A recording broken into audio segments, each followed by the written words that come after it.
Welcome back to the TechLink Health audiogram series.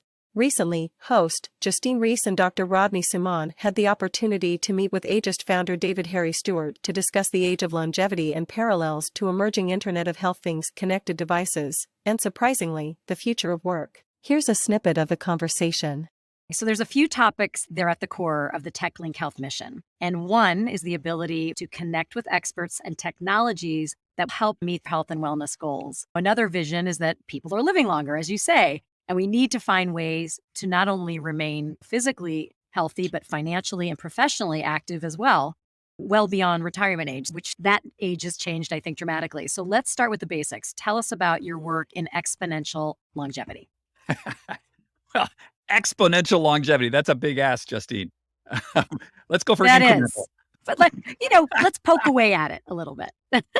Well, I think the first thing to understand is that 95% of this is not like crazy esoteric stuff. It's what I call like the big rock theory. Sleep. What are you eating? How are you moving? And how are you dealing with your stress? You deal with those four things, you get 95% of it done. You need a sleep program. You need a sleep program the same way you need a food program and an exercise program. You guys can't see me, but I'm hearting that all over the place. That's so true. So you need a sleep program. And one of the things, if we want to talk about technology, I tell people track everything because you can only improve what you're tracking, right? It's all about testing and tracking. So where we're moving here is personalization and optimization of not only what you eat, but also how you exercise. We all have very specific genetics, very specific microbiome, and very specific behaviors. And so, yeah, you can sort of hit the general thing, but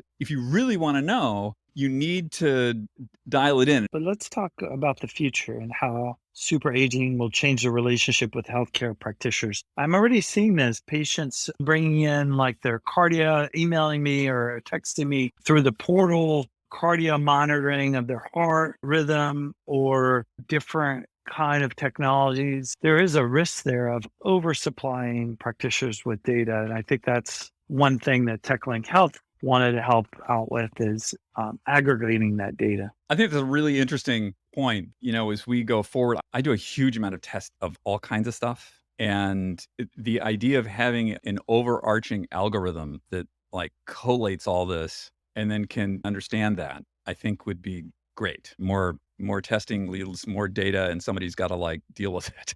So our whole societal framework is built on people dying at a certain age. You already talked about this. So now how will super agers disrupt the status quo?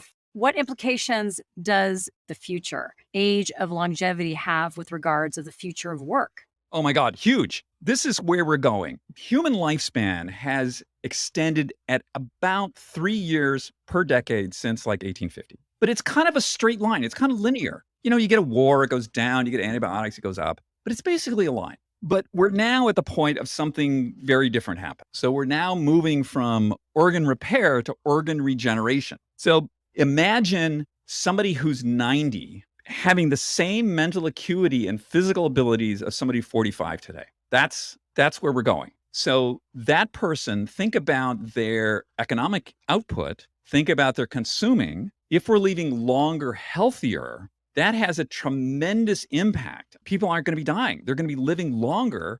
So there's going to be a huge amount of disruption there and is also going to have a tremendous impact on how we work.